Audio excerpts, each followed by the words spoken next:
There were 36 offers on a home my client put a bid in on 2 days ago. Full asking price, no seller concessions, and we didn't win the deal. I kind of knew that because I knew the home was going to go over asking price. I knew that because 2 days prior to that, we put in an offer on a similar home that had 14 other offers. And this one was better than the previous home. So when you hear Timmy in the break room talking about, oh, the housing market is crashing. I saw a home drop by $50,000 on Zillow. Yeah, Timmy, I saw that home too, but it went from $950 to $900,000. The homes at the bottom of the market are not being slashed. Matter of fact, they are bidding wars because wages are stagnant and home prices are going up. So if you do find a home that you like under $300,000, they're going very, very quickly. So in today's episode, we're going to talk about the numbers, some things you can do to help mitigate this, and why this is the case in the first place. Let's get it. Welcome back to House Rich, the first time homebuyer show where we help millennials figure out how in the world do I buy my first home? Today we're talking about housing becoming unaffordable or maybe currently is unaffordable to the middle class. I know the quick thing or the easy thing to do is to blame the man, corporate landlords, etc. But let's just look at this from a straight profit and loss standpoint as a business owner and tell me what you would do in this scenario. So let's say it costs you $100,000 to build a home because the wood costs what the wood costs, the tile, the conduit, all that stuff costs what it costs, no matter if you're 10 minutes south of Dallas or 20 minutes north of Dallas in the Dallas market. But we know homes cost different in different parts of cities. Some parts are more desirable. So let's say 5-10 minutes south of Dallas, that home that you is going to cost you $100,000 to build, you can sell for like, let's say, $250,000. But if you go maybe 10 minutes, 15 minutes north of Dallas, that same home will cost you $100,000 to build. It may cost you another $150,000 because of the land, but let's say you can sell it for $500,000, $600,000. Like, as a business owner, which scenario would you pick? If you're a business owner that likes money and profit, you're going to pick the scenario where you're building the home north of Dallas. There's really no incentive for these new home builders to sell homes or build affordable housing because they're in it for the profit. I know that seems like a bad thing, but let's just think if they're selling apples, or they're selling cars, if you're selling hair extensions or whatever. Like, people are in business for profit, whether we like it or not. Like, you are at your job, maybe a W-2 job. Would you take a $10,000 pay cut at your job if your employer was like, if you do it, we'll actually match that pay cut donation to the charity of your choice. So your charity can now get $20,000. You probably wouldn't, right? Because profit is good. Your business you're looking to support is your family. But let's break down these numbers and see what is affordable for each income bracket in the economy. And to note, the median income in the US is $56,420 per the Bureau of Labor and Statistics as of Q4 2022. So we're going to start at the $75,000 threshold. So if you make $75,000, only 23% of the homes are affordable to you, meaning that that's a home that is $256,110. So this could be more or less based on your debt to income ratio, etc. And you're probably thinking, hold up, where in the world can I find a home that's $256,000? I live in insert city. If the city you insert is like New York or LA, of course you're out of the mix, but really any city across the US, that is the point, right? So if there is a nice home that's $250,000 in a nice neighborhood, has maybe 5 out of the 10 wants, you're going to jump all over that property. You and everybody else in that city. That's why there's those crazy bidding wars in the market. Specifically, the Dallas market is what I'm talking about, but I'm sure it's the same thing in your market. Now let's jump up the totem pole a little bit. So if you're a six-figure earner, $100,000, basically about 38.6 of the homes are affordable for you. And so that's basically a home that is $341,480. So still about a third of the homes on the market are affordable to six-figure earners. So obviously, one way to help make homes more affordable is to maybe buy a home with somebody else. So I would recommend waiting till you're married to buy a home with somebody else because I'm like, if you can't make the commitment to that person to just be in a relationship like long term, put a ring on it, You probably shouldn't be making the biggest financial decision of your life together either, right? That doesn't seem that extreme of a take, right? But let's talk about someone making $200,000, even double that number. So for that person, basically 77.2% of the market is available to them. And that's basically a home price that's about $268,000. But let's jump back to the 75K person. So once again, that is 23% of the homes are affordable to them.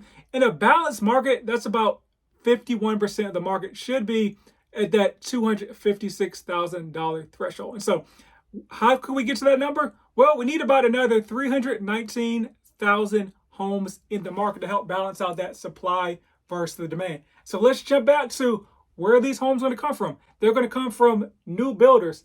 Actually, they're coming from nobody because there's no incentive for these builders to build these homes. So you'll see like affordable housing projects maybe in your area, but please believe or please know that those always come with subsidies from the city. Like the city is giving maybe like $50,000, $60,000 to that home builder to help subsidize the home price. All right, let's jump back to this $200,000 earner because I'm going to give you another real life scenario here in the Dallas market.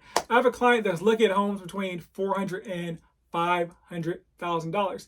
In this scenario, a home we were looking at had been on the market for about 75 days. We made an offer at full asking price, but asked for $10,000 in seller concessions and some appliances. And our bid won, right? And so that's just the juxtaposition. These offers were made like within a week of each other. So the bottom of the price bracket, we made at ask, no concessions, lost out because there were 36 other offers. Now I'm kind of in the middle of this bracket, $400,000 to $500,000. We got basically a 2.5% seller concession on that property. The max, by the way, is 3% at a 3% to 9.9% down payment. So you almost got the max seller concession from the seller. And maybe you could have got the max if we'd asked. I don't want to be too ambitious with this offer because there was another bid on the property. Here's another crazy stat. Right now, only 10% of the new construction homes are being built for under $300,000. Over 2 years ago, it was at about 35%. And years before that, it was higher and higher. So it's been getting lower and lower and lower. You can't blame this on the pandemic. This dive has been happening before even the pandemic. As you can see from this chart right here, sorry if you're on the podcast, there's a bright blue line that shows you homes between $200,000 and $300,000. Right in about that 2020 time frame, it took a nosedive. And there's no sign of any bounce back for these home prices. If you look at this purple line, basically about 5% of the homes are available under the $200,000 threshold. It's just been a flat line under 5% from basically 2018 to present. I'm a realtor in Dallas and would love to help you reach your goals of home ownership. So click the link in the description and just schedule a call no matter where you are on your journey. Not in Dallas? No worries, I can help connect you with a vetted realtor in your local jurisdiction as well. And feel free to share with friends, family, and foes. Everyone gets love. Here's a quick story. When I first got into lending in like 2017, I remember doing multiple homes between like $100,000 and $200,000 FHA loans and those offers being accepted. It wasn't easy, but yeah, I did multiple $150,000 to like $175,000 homes in like my first year as a lender.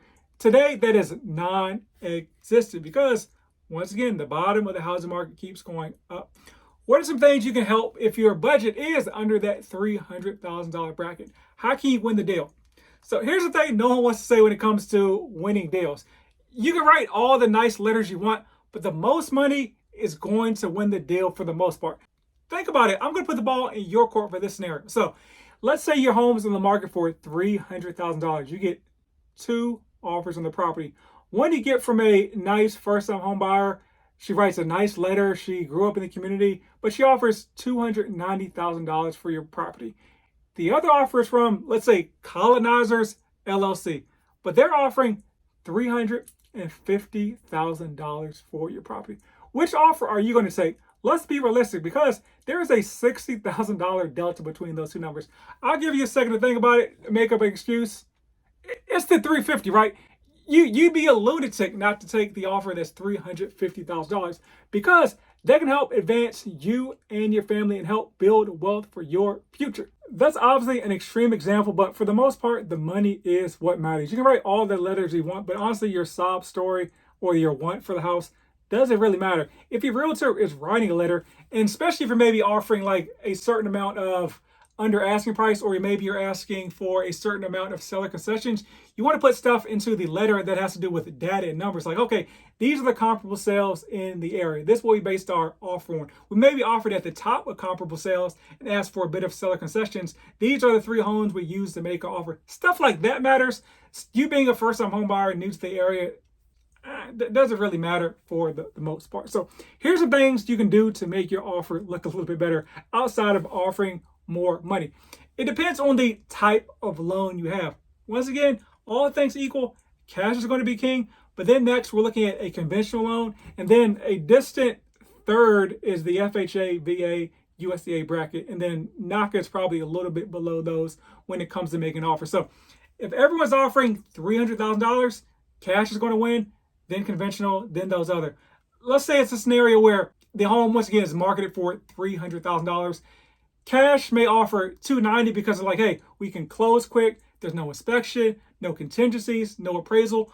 But your conventional loan, let's say you're offering $300,000. You may win in that scenario because if you have like a strong profile. So maybe you want your lender to call the seller and be like, hey, I've reviewed their W-2s, I've reviewed their tax returns, I've seen their credit report. They're a very, very strong borrower. We're very, very certain we can close this loan in like 20, 21 days. So in that scenario, the seller and the seller's realtor understanding the strength of your financing may help alleviate some of those issues that may scare off folks when it comes to financing the property. Another thing that can help with your offer getting accepted is to waive the inspection.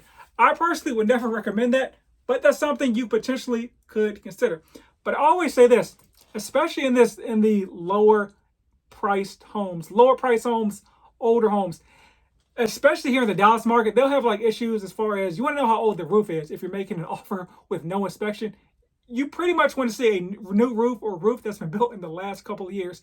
You want to make sure you're walking around the property and looking at the foundation of the home for cracks around the foundation, around the windows, because foundation repairs can cost you like $10, $15, $20,000. So that's not something you want to be like, okay, I won the bid on this home. I got this home. Maybe I paid just that asking price.